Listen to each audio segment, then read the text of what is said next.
purée, je sais pas si c'est drôle. C'est pas grave. Ça y est, c'est ma première vidéo sur YouTube.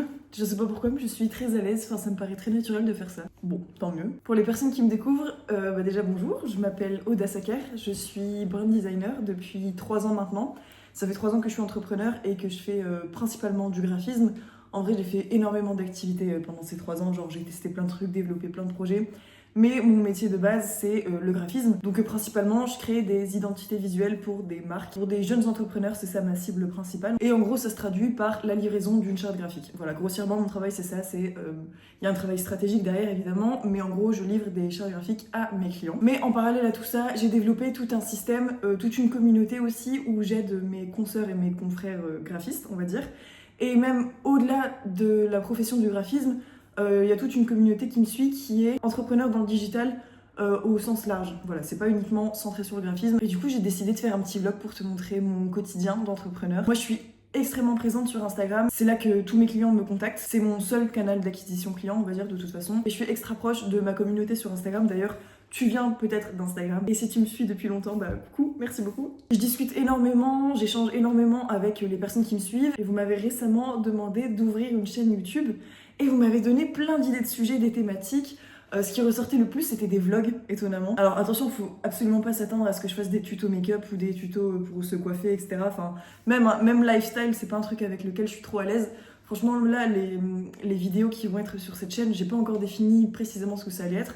Je pense que je vais faire plein de tests. Mais ça sera notamment centré sur mon métier, voire mon organisation en tant qu'entrepreneur. Mais voilà, ça sera pas, je vais pas vous montrer ma life, je vais pas vous montrer les coulisses, mes copines, mes sorties, mes trucs perso. Voilà, ça sera vraiment centré sur le pro. Et de toute façon, je pense que c'est ce que vous voulez voir. Du coup, là, il est 10h30, tout pile. J'ai commencé ma journée à 9h en allant faire mes ongles. Ça, en vrai, c'est un petit luxe que j'adore en tant qu'entrepreneur. Là, depuis 3 ans, c'est mon kiff de prendre des rendez-vous comme ça de bon matin, alors que quand j'étais salariée, forcément, je devais attendre le soir ou le week-end, enfin, ou mes jours off. Tandis que là, j'ai pris mon rendez-vous hier soir pour ce matin, parce qu'il y avait de la dispo forcément à 9h, il n'y a pas grand monde qui va faire ses ongles. Mais du coup, ma journée a commencé de cette façon, avec mes petits ongles. D'habitude, ce que je fais, c'est que je me lève toujours aussi tôt. Mais par contre, le matin, c'est dédié à une session de travail hyper intense, parce que c'est le matin où je suis la plus concentrée. Et j'en profite pour aller dans un café pour travailler. Parce que en vrai, si je reste chez moi, je suis déconcentrée au max. Je commence à faire le ménage, à faire une lessive, la vaisselle. Enfin, franchement, il y a trop de trucs qui me divertissent et du coup, c'est pas le truc le plus optimal pour moi. Sauf que là, je suis en train de filmer et je suis trop timide de faire ça dans un café. Même là, en vrai, il est 10h30, j'ai pas envie de couper ma journée en allant m'installer dans un café. Donc aujourd'hui, je vais rester chez moi. De toute façon, il pleut, donc j'ai trop la flemme de rebouger. Et je vais te montrer un petit peu comment ça se passe. Une journée dans ma peau de graphiste indépendante. Avant de parler des tâches de ma journée, je vais te montrer quels sont mes outils, entre guillemets, que j'utilise pour mon taf. En vrai, ça change beaucoup en ce moment parce que je suis en train de faire des tests pour revoir mon organisation. Attends, je te montre. Je suis pas la meilleure youtubeuse du monde. Alors déjà, j'ai un téléphone pro avec lequel je filme actuellement. Il est de trop bonne qualité, c'est pour ça que je l'utilise pour filmer. Mais normalement, c'est mon outil de travail, genre... C'est dessus que j'ai toutes mes applications pro, tous mes comptes pro, genre Insta, LinkedIn, enfin bref, en gros, toutes mes notifications pro stressantes, elles sont seulement sur ce téléphone-là. Et là, c'est mon téléphone perso, sur lequel j'ai mes messages, mes amis, mon perso, quoi. Donc ça, en vrai, c'est un truc que j'ai fait il y a pas longtemps et qui me change la vie. Parce que le soir, quand je vais me coucher, mon téléphone pro, il reste avec mon ordi, il reste avec mes affaires de travail. Alors qu'avant, j'emmenais mes notifications pro dans mon lit. Là, j'arrive vraiment à séparer les deux et c'est beaucoup moins anxiogène pour moi, c'est beaucoup plus pratique. Enfin, je regrette pas du tout cet achat. Ensuite, j'ai mon ordi. Je sais plus exactement c'est quoi la ref. Souvent, on me pose la question, mais je me souviens plus trop, je l'écris, enfin, je réponds à chaque fois, mais je sais plus trop, je mettrai à l'écran. Voilà, c'est un 14 pouces. Il est très bien. C'était mon premier ordinateur que je me suis acheté quand j'ai commencé à devenir entrepreneur. Donc il m'a suivi dans tout mon parcours entrepreneurial. Ensuite, j'ai mon carnet. Je crois que c'est mon 3e ou 4e carnet, pareil depuis que je suis entrepreneur. Dedans, j'écris tout. Il y a du journaling pro, il y a du... Parce que j'écris énormément. Tous les jours, j'écris ce qui me passe par la tête. Je dis bonjour à mon carnet. Enfin, en vrai, je me parle un petit peu à moi-même, je discute. Et ça me permet d'avoir plein de nouvelles idées, de structurer mes idées et d'avoir une trace écrite de tout mon parcours. C'est ça surtout que je voulais faire quand j'ai commencé à écrire. Mais voilà, ça c'est un indispensable pour toutes mes journées de travail. Et en plus de ça, j'ai aussi un agenda. C'est un agenda, alors j'ai mis énormément de temps à trouver celui qui allait me correspondre. Mais en gros, c'est un agenda à la journée, une page par jour. Et les journées, elles sont détaillées par demi-heure. Mais je vais te montrer de toute façon. Et en fait, cet agenda, il va me servir de to-do list. Le soir, quand je finis ma journée de travail, j'écris ma to-do list pour la journée du lendemain. En fonction des heures, j'essaye d'anticiper. Par exemple, aujourd'hui à 9h, j'avais rendez-vous manucure. Là, 10h30, bah voilà, on y est. Lire questionnaire de ma cliente et faire tous les retours que je dois lui faire. Enfin voilà, en gros, j'ai organisé ma journée sur papier toujours. Moi, je suis beaucoup plus à l'aise sur papier. Je te montrerai après que ça commence à changer parce que là, j'ai un gros dashboard Notion. Mais moi, je suis vraiment team papier, écriture, stylo, couleur. Voilà pour mon organisation au travail. Là, je vais m'y mettre. Comme je t'ai dit, là, ma première mission, ça va être de checker les réponses au questionnaire que ma cliente a rempli hier. Parce que la semaine prochaine, donc mardi prochain, j'ai une prestation avec cette cliente. Et ça s'est fait un peu dans le rush en fait, elle avait un délai hyper court, elle m'a contacté là très récemment en tout cas. Et là il me reste une seule semaine pour anticiper son projet, lire ses réponses au questionnaire stratégique, je te montrerai un peu à quoi ça ressemble. Déjà moi me faire une première idée des directions artistiques que je vais pouvoir lui proposer le jour J. Je pense que c'est mieux que je te montre un petit peu le process de la prestation dont je te parle. En gros moi j'ai une prestation unique, un service de graphisme unique.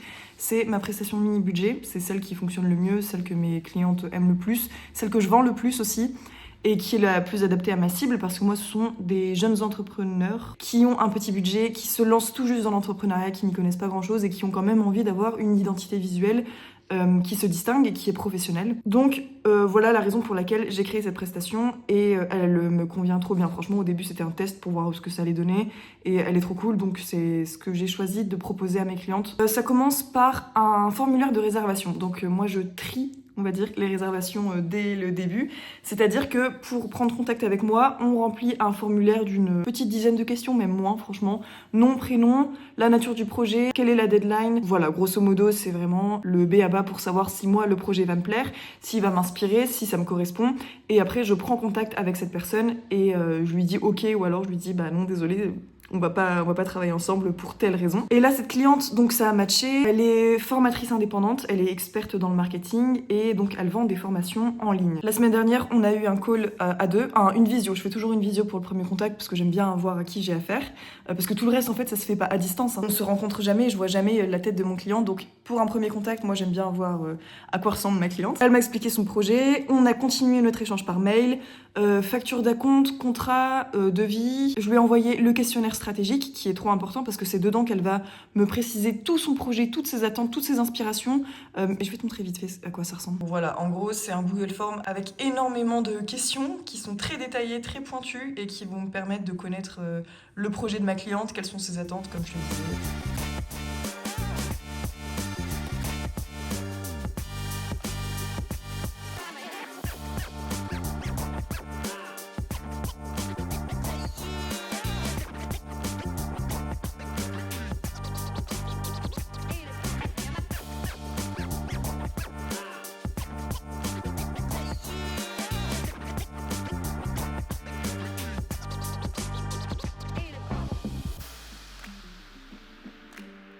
Alors c'est bon, j'ai fini de lire le questionnaire, franchement j'avais pas grand chose à dire.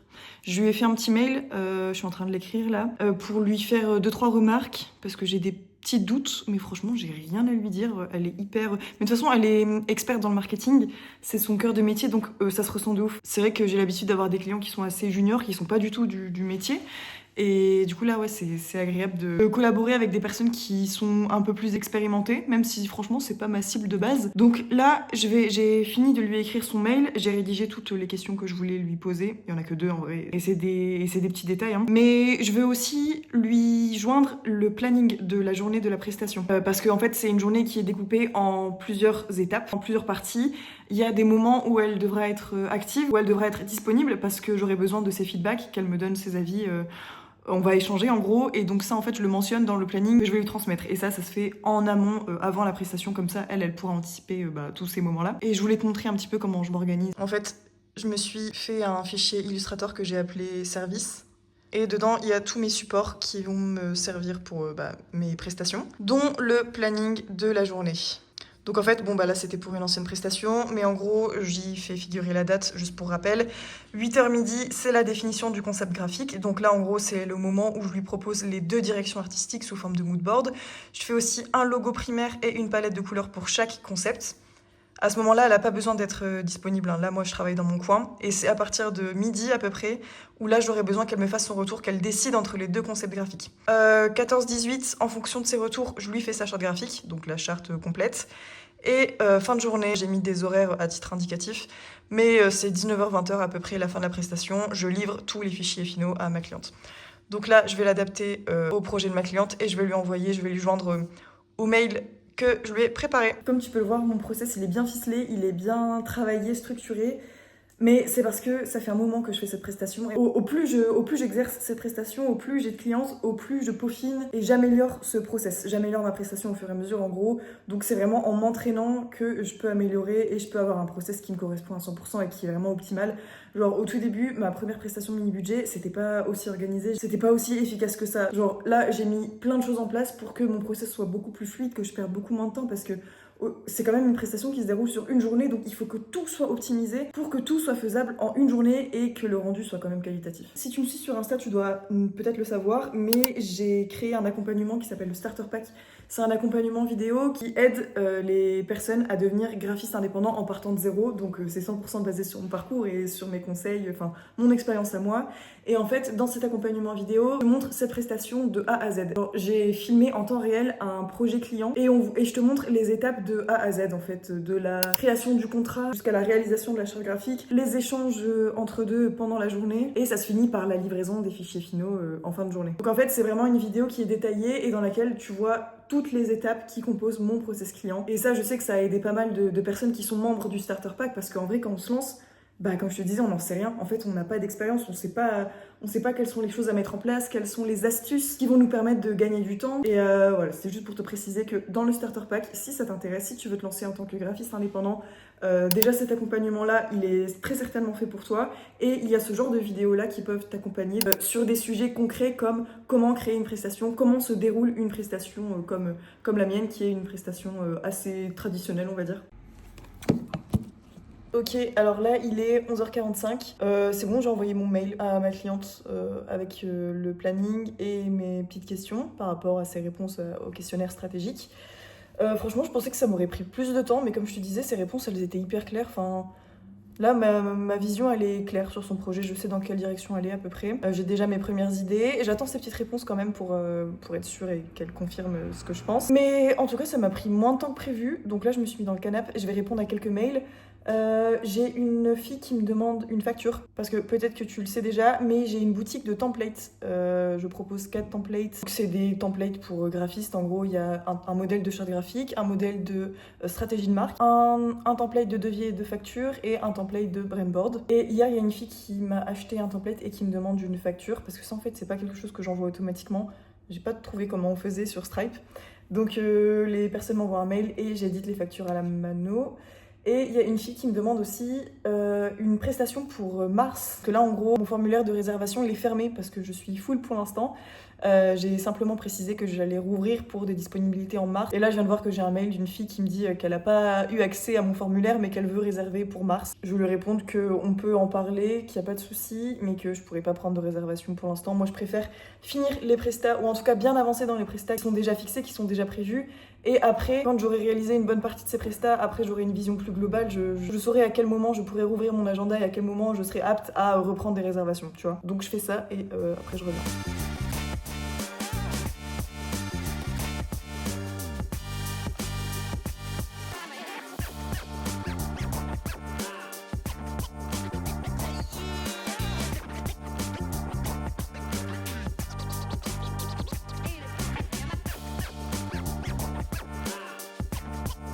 Bon, il est 13h30, j'ai mangé vite fait. Là, je vais chiller un peu. Normalement, une fois que j'ai mangé, je chill 2 minutes et après, je vais marcher, histoire de me bouger un peu et sortir de ma grotte. Et par contre, là, il pleut de ouf, donc honnêtement, ça m'arrange. J'ai un peu la flemme, mais à chaque fois, c'est comme ça. À chaque fois, je suis obligée de me forcer parce que j'ai juste envie de me remettre dans le travail. Mais du coup, je me dis qu'elle est pas très intéressante cette vidéo. Enfin, c'est très chez moi. Bon, on verra bien ce que ça donne. Mais en tout cas, là, ce que j'ai envie de faire, c'est de me rester dans le canapé, chill 5 minutes. Je veux regarder aussi les retombées du mail que j'ai envoyé ce matin. Je me suis lancée dans les newsletters un peu plus sérieusement parce que de base j'envoyais quelques mails de temps en temps. C'était seulement selon les événements, en gros, dès que je lançais un nouveau template ou pour la sortie du starter pack par exemple. Ce que je veux dire, c'est que mes mails, il n'y avait pas vraiment de stratégie. Et maintenant en fait, j'ai segmenté toute ma liste email et je commence à envoyer des newsletters avec des thématiques. Et ce matin, j'ai envoyé mon premier mail, c'est un test. En vrai, j'ai envoyé le mail à tout le monde, j'ai pas su à qui précisément ça allait plaire le plus, à quelle liste, à quel segment de contact ça allait plaire le plus. Donc je vais regarder ça. Alors moi j'utilise MailerLite pour toute ma liste email et même mon site internet il a été fait sur MailerLite. C'est assez complet comme outil, c'est très cool pour moi. Donc tu peux voir qu'ici j'ai 1300 abonnés, donc 1300 personnes qui se sont inscrites à mes mails. Et on va ici dans mes campagnes. Voilà, ça c'est le mail que j'ai envoyé ce matin, c'était un petit mail de motivation. Et ici on peut voir le détail. Donc en fait sur mon total de 1300 contacts, j'en ai envoyé à 110. Donc j'ai quand même fait une petite sélection, finalement j'avais oublié. Sur les 110, il y en a 56% qui ont ouvert. Personne n'a cliqué, mais c'est parce que de toute façon c'était que du texte, il n'y avait aucun lien. J'ai eu aucun... Ça c'est ça que je voulais voir. J'ai eu aucune personne qui se sont désinscrites de mes mails, mais c'est parce que c'est une liste qui est restreinte et qui est extrêmement qualifiée. Là c'est des personnes... qui ouvrent régulièrement mes mails, qui sont très actives. Enfin, c'est vraiment des personnes qui sont investies, donc je me doutais un petit peu du résultat que j'allais avoir. Donc là, sur plus de la moitié des personnes qui ont ouvert mes mails, tout le monde est satisfait à peu près. Ça, c'est un truc qui est important, je pense, quand on est entrepreneur, c'est pas de se limiter, enfin se limiter entre guillemets, parce que c'est déjà énorme, mais de se contenter de son propre métier. Tu vois, moi de base, je suis graphiste, mais en fait, je développe énormément de compétences autour de mon métier. Tu vois, par exemple, là, de faire des newsletters, c'est pas dans l'ADN de mon métier, c'est pas une des tâches principales du métier quand on est graphiste. Mais c'est quand même quelque chose en tant qu'entrepreneur qui est important pour moi parce que ça va permettre de développer mon entreprise. Et en fait, en 3 ans d'expérience, c'est pas un truc de fou, mais c'est quand même 3 ans d'expérience, comme je me suis développée seule, ça m'a permis de toucher à énormément de choses qui sont des missions annexes à mon métier de graphiste. Et ça, je pense que c'est quelque chose que tous les entrepreneurs devraient faire. Ou alors essayer au moins, c'est de pas se limiter à son propre métier, mais d'essayer de toucher à plein de choses pour être multifonction, d'être multitâche et de pouvoir se débrouiller seul un minimum. En vrai, moi, c'était pas forcément quelque chose que je voulais absolument, mais c'est quelque chose que j'étais obligée de faire entre guillemets parce que, comme je te disais, j'étais seule et il fallait que je me débrouille seule pour faire mon site, pour faire ma prospection, pour vendre mes offres. Parce que pareil, moi, je suis quelqu'un de très créatif, assez introverti, et le fait de vendre, c'est pas quelque chose que j'ai appris, c'est pas quelque chose qui est en moi, c'est pas inné. Moi, j'aime pas faire ça. Et donc, c'est une compétence que j'ai dû développer seule. Moi, je travaille en ce moment avec Camille, c'est une assistante digitale qui m'aide sur plusieurs tâches. Pour l'instant, on n'a pas beaucoup travaillé ensemble parce que moi, c'est la première fois de ma vie que je délègue, donc j'y vais à tâtons, enfin, ça me fait bizarre. Première tâche qu'elle a faite pour moi, c'est le meilleur truc qu'on ait fait pour moi de toute ma vie. Non, j'abuse de ouf, mais c'est vraiment le truc qui a révolutionné mon business cette année. Je pouvais pas commencer 2025 d'une meilleure façon. Mais j'ai l'impression d'en faire des caisses parce qu'en fait là je vais te parler d'un dashboard Notion, un tableau Notion qu'elle m'a confectionné sur mesure. Donc si en vrai ça révolutionne de ouf mon travail. Et en fait je m'en passe pas. Franchement je passe mon temps à le perfectionner, à le remplir, à le compléter, à le mettre à ma sauce. Mais franchement elle m'a fait une base de travail qui est incroyable. Et ça par exemple c'est le genre de choses que j'ai envie de déléguer parce que c'est pas quelque chose que j'ai envie de développer moi-même. C'est pas un truc qui m'intéresse, tu vois, contrairement à la newsletter où là pour moi c'est intéressant de m'y connaître et de savoir comment faire mes stratégies moi-même. Là, le tableau Notion, franchement, je préfère le déléguer à quelqu'un qui s'y connaît mieux que moi. Voilà, en gros, là, c'est ma page principale, ma page d'accueil, avec tous mes onglets. Ça, ce sont toutes les choses que je gère, en gros, qui font partie de mon business. Starter pack, template, mes services de graphisme, emailing, mes nouveaux projets et mon plan de com. Et en fait, chaque lien est cliquable et renvoie vers une page qui est dédiée. Énorme to-do list, indigeste, mais moi, je m'y retrouve. Et en fait, là, ce que je voulais te montrer, c'était mes emails. Voilà, je commence à développer cette partie-là qui était quasi inexistante dans mon business. Et en fait là je commence à... voilà, ça c'était ma première newsletter de ce matin du coup. Un shot de motivation pour passer une bonne journée. Donc voilà, ça y est, c'est programmé. Et je commence à écrire toutes les newsletters que j'ai envie de rédiger. Donc là c'est ma deuxième qui est déjà prévue. Je n'ai pas changé son statut. Voilà, elle est programmée pour la semaine prochaine. Je suis en train de me rendre compte du coup, en revenant sur mon tableau Notion, qu'il y a plein de trucs que je dois mettre à jour. Donc je fais ça 5 minutes, je regarde un peu ma newsletter, les retombées, je regarde un peu plus en profondeur. Je regarde tout ça et après je te parle de ce que j'ai envie de faire pour cet après-midi. Bon, c'est vraiment un échec cet après-midi. En fait, là il est déjà 16h. Et depuis tout à l'heure, je suis emportée dans mes mails, dans mes newsletters. Je réponds à mes messages, là je suis pas hyper organisée. J'ai quand même avancé, mais pas sur ce que je devais faire, pas sur ce que j'avais prévu de faire cet après-midi. Bref, là je suis en train de m'y mettre, mais je pense que j'aurai pas le temps parce qu'en plus je dois aller boire un verre avec des copines à 19h, donc je pense que j'aurai pas le temps de finir ce que j'avais prévu. En gros, j'avais prévu aujourd'hui de faire une publication Instagram qui vient d'une inspiration de LinkedIn, un post d'une fille que j'ai vu sur LinkedIn et que j'avais trop aimé, et en fait j'ai envie de le reproduire avec mon mec. En gros, je vais te mettre à l'écran le post en question. C'est si mon mec était un logo, et j'ai trop envie de le faire parce que mon mec c'est une caricature de plusieurs trucs et je vois trop ce que je pourrais faire en termes d'identité visuelle pour lui. Je vais trop faire ça comme post cet après-midi. Sauf que là j'ai perdu trop de temps, je sais pas pourquoi je me suis embarquée dans... En vrai là j'ai fait plein de trucs, c'est trop cool, mais c'est absolument pas ce que je devais faire aujourd'hui et souvent ça m'arrive les trucs comme ça. Je vais me remettre sur mon ordi pour avancer sur cette identité visuelle et je te montrerai si j'arrive à la finir aujourd'hui et je te montrerai de toute façon le post qui sera publié sur Insta.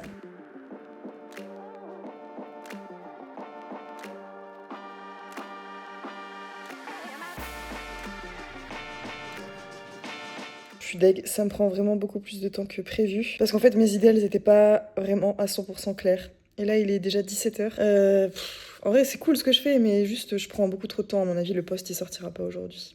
Hello, bon, on est le lendemain, là il est 7h30. En fait, hier, la journée, elle s'est enchaînée trop vite, enfin la fin de journée en tout cas. J'ai dû aller rejoindre mes copines à toute vitesse, j'étais en retard parce que j'étais encore sur mon projet de logo pour mon mec. D'ailleurs, je l'ai pas fini, je vais le finir là ce matin. Voilà, je voulais juste clôturer ce vlog, je pense que c'est comme ça qu'on fait. Et faire un petit point sur cette vidéo parce que en vrai, j'ai trouvé ça cool. J'ai besoin de vos feedbacks parce que je me rends pas compte de à quel point c'est chiant ou à quel point c'est intéressant. J'ai essayé de mettre un maximum de valeur, de vous montrer un maximum les trucs que je fais réellement. Bon, là, il y avait zéro mise en scène. Si j'avais voulu faire de la mise en scène, je serais partie marcher au parc sous la pluie, sauf que c'est pas un truc que je fais. Enfin, bref, je pense que vous voyez ce que je veux dire. En gros, ça m'intéresse de savoir si c'est ça que vous attendiez dans mes vidéos, si c'est ce genre de contenu-là. Comme je vous ai dit, dans tous les cas, vous verrez pas plus en termes d'activité que je fais parce que j'ai envie de montrer surtout mon travail et pas autre chose. Je voulais aussi parler de la qualité de la vidéo. Alors, j'ai pas encore regardé tous les rushs, j'ai pas encore commencé le montage, mais j'ai déjà anticipé en disant que ça va pas être fameux, même si j'ai un bon téléphone. Là, pour un premier jet, pour une première vidéo, c'est pour faire un test, pour avoir vos retours. Je pense que je vais finir par investir dans du bon matériel, dans une petite caméra, en tout cas pour le début. Parce que même avec le starter pack, je vais être amenée à faire beaucoup de vidéos. Déjà, le starter pack, c'est beaucoup de vidéos. Et je me rends compte, en faisant le montage des vidéos du starter pack, que c'était pas ouf. Franchement, ça faisait le taf. J'avais un bon micro, donc c'était ok. Mais là, si je continue avec YouTube, je vais peut-être finir par investir dans une caméra. Donc, pardon pour la qualité de certaines scènes, surtout que chez moi il n'y a pas beaucoup de lumière. Mais je pense que ça fera le taf et ça ira pour celle-ci. Quoi d'autre? Écoutez, là je suis prête. Je voulais me poser 2 minutes pour vous dire au revoir. Mais là je vais aller au café. C'est bon, là je reprends ma routine normale. Je vais aller au café avant qu'il y ait trop de monde. Et la mission de ce matin, ça va être de terminer mon fameux post sur si mon mec était un logo. Parce que je devais le publier hier, du coup hier il n'y a pas eu de publication, ça c'est chiant. Alors je pense que ce sera la grande majorité, mais s'il y en a d'entre vous qui viennent de Instagram, ma communauté Instagram, je veux absolument le savoir, donc mettez un commentaire pour m'en avertir. Et puis on se retrouve justement sur les réseaux et je vous souhaite une bonne journée. Gros bisous.